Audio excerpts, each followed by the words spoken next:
now, another thing you can do is actually go through the positions in slow motion. So once you have the idea of how your biomechanical package fits, and you've been working on it in your training swing, you can also do it in slow motion. So I get set up.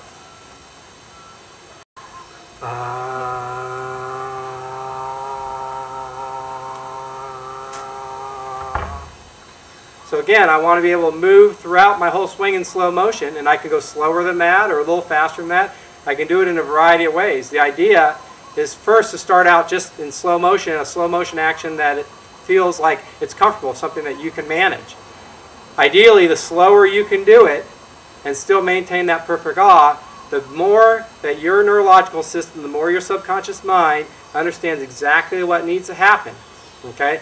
So, you know, Tai Chi is a slow motion activity in the martial arts, and it helps open up our neurological pathways so that our subconscious mind can truly understand how the intricacies of our motor skills work.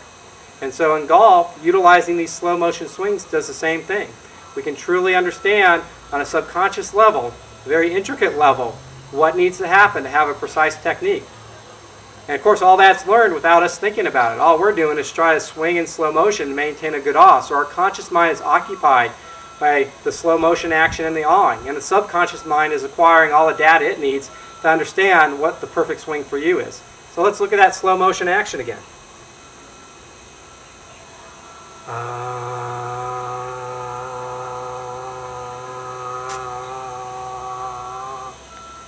So again, I'll just continue to work on those slow motion swings so I can understand how everything blends together, so I know what that perfect swinging motion is for me.